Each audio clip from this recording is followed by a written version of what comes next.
دو نفری که با یکدیگر قهریان نماز میخوانند ولی نمازشون ای بالای سرشون یک وجه بالا نمیروند. روز عید بینید، عید رمضان، همین روز عید رمضان در تمام کتاب‌های همین فارسی آمده روز عید رمضان، عید که خواندیم پاداش ماه رمضان رو میگیریم. مقصد اینقدر ثواب بعد اخیر نمیاد مگر دو نفر از این ثواب محرومند. اینا کیان میگن؟ میگه یک تشقاق پدر و مادر، دویمش کسانی که با دیگر قهریان. تصور کنید یک ماه رمضان من گرسنه و تشنه گذرانیدم، روز عید قربان آمدم که معاش بگیرم، آمد اجر بگیرم، پاداش بگیرم. میگه برای تو پاداش نیست، زیرا تو پدر و مادر اعتراضی نیست. شما در پاداش نیست برای که شما با یکدیگر قهریه. این حکم شریعت برادر عزیز. اینجا نابسته که من قهری باشم قطعی برادری داملا یا من قهریم قطعی این دادن فرقش چی؟ این شریعت حکمش برای همه یک هست برادر عزیز.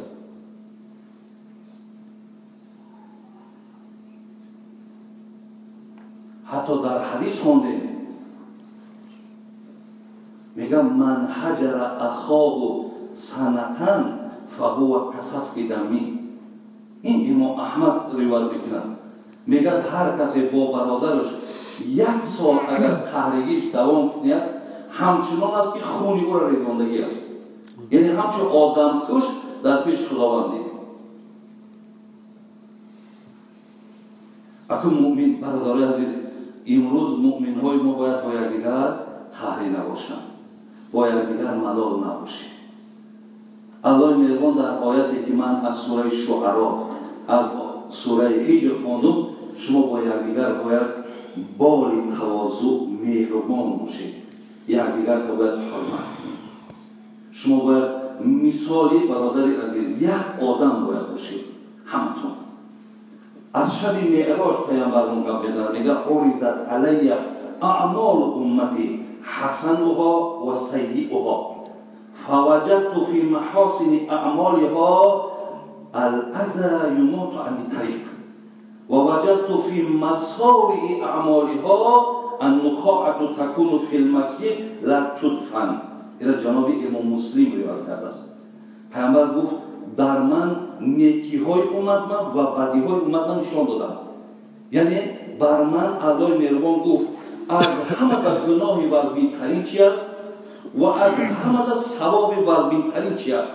خدا بر من گفت از همه گناه وزبین ترین همین بود است کسی در مسجد درآید و در مسجد توف کند. کسی در مسجد توف میکند برادر عزیز، او توف کنید شما در روی موچتون کنید یا در یگان سلفیته کنید در برتون بگیرید. مراد از اون نیست وقتی در آمدی خیلی اوی دهند ریخت یک اوی بنید ریخت مجبوری که او را تو با روی موچت بگیرید. ولی وقتی تو در مسجد یک متر و یک کنجک شده پره دیوارش شده وقتی توف میکنی الله گفت از همه در گناه وزمین ترین در امتت همینه. دویم از همه در ثواب بالاترین برادر عزیز پیامبر چی میگه؟ الاذى یموت عن الطریق. یک آزاری که در راه برادر مسلمان تای همون آزار ای بالای سرش از سر راهش بگیر بالاترین ثوابه. ولی امروز برادرای ما برادرها را در عذاب میپرتند، عذاب گرفتن نمی‌ترند. در راه او عذاب تشکیل میکنند. این سفر ما برادرای عزیز، من اینجا نامدم ایراد شما را بگیرم، شما را تنقید کنم. شما خیلی برادران بعضیات همسین سال بچه های مایی، ولی من هرچی که گویم گفتی حضرت مولایی بگفتم سخت یا بگفتم تلخ تا شیرین شوی زود. تلخ هم گفته باشم به خاطر شیرین شدن میگم. ولی که این سفرهای ما ای سفرهای پیشین ما بسیار فرق کلام برادران. هر یک شهری که رفتیم در علایدگی فیرادم کردگیان داملا در بین ما میدونه که چی گپای در بین ما نمیتره در بین ما نمی مقصد یک دیگر فروختنه در بین ما مقصد یک دیگر در تهمت های در حقی خیلی همین یکتا تمام چیز بیان کرد. از این لحاظ برادران عزیز روی از مذهب امام ابو حنیفه زیرا ما همون خلاف امر شبا درست کنیم امام قرضاوی را حاضرم حیاته میگه دیگه ای سبب های پراکنده شدنی بین مسلمان ها همین است که در ملکی که اگر حنفی باشه یک مذهب دیگه وارد شود. اگرچه ما 4 مذهب بالای چشم قبول داریم اینا اهل سنت هم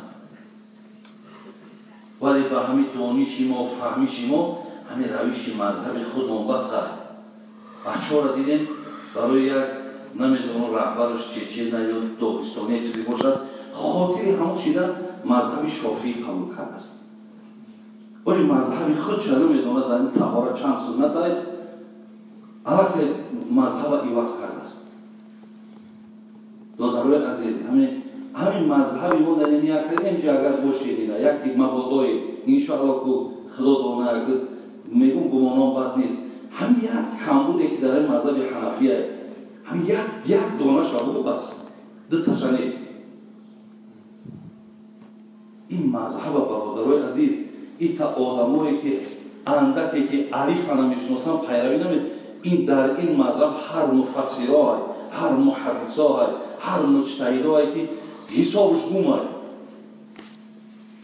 ما وقتی در خارج میخوندیم عقیده امام طحاوی میخوندیم همین عقیده امام طحاوی ابوالعز حنفی این مرد خود شافعی مذهب بود وقتی کتابخانه ابو حنیفه را سیر کرد ایواز که شافعی مذهبیش شید حنفی از عقیده امام طحاوی را خود سعودی میخونند تمام دنیای عرب عقیده امام طحاوی را میخونند که خودش حنفی مذهب است.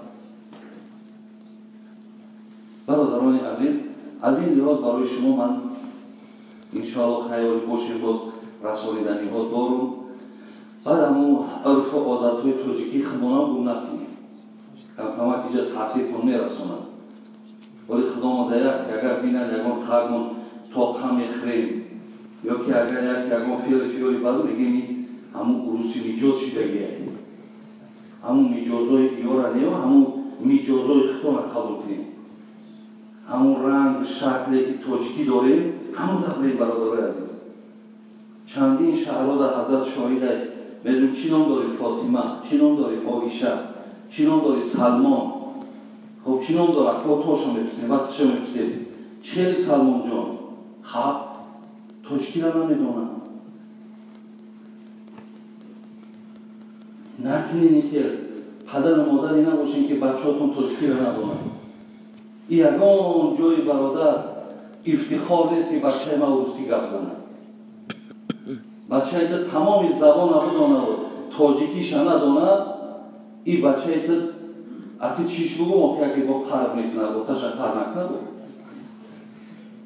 تو زبان تاجیکی مادری تگون نه برادر عزیز این در مد اول همون زبان مادری نیست زبان تاجیکی نیست شکر الله که شما دیگر اون کرانتین است که تاجیکستان رفتن نتونید هر روز شکر خدا در تاجیکستانی بچه اکات هم میگیری اما هر 2 ماه 3 ماه هم میبری باید میبری نمیبری باید که باید زبانی مثال تاجیکیشه گم نکنه معنیش میخواند در اینجا میدوند ولی زبان مادری تونم گم نکنیم برادر عزیز خداوند همه تا نگهبان باشد تنی صحت نامتر ایمان کامل نامتر خدا با توفیق و محبت اخلاصاتونه به دین خدا زیاد بگردونه خیلی انشاءالله باز ببینیم وقتا معین کنن باز صحبتامون خدا خواهد میکنیم سوال هایی که از شما باشه با سوالات موندم اگر خدا خواه حضرت امیجان با جواب میگردونیم فقط و فقط برادرای عزیز ما خرسندیم که شما اهل توفیقیم اهل تقواییم برای شما بسیار یک امکانیت خوب میدن خدا همه پدر ما باشتگیون تا رحمت و مغفرت کنن بیماریاتون شفای کامل بده. خداوند همه ما و شما را خیر دنیا و آخرت بده. سفرهای همه ما خدای مهربان و خیر بده. کارهای همه شما را خداوند بشویش و برار بیاد.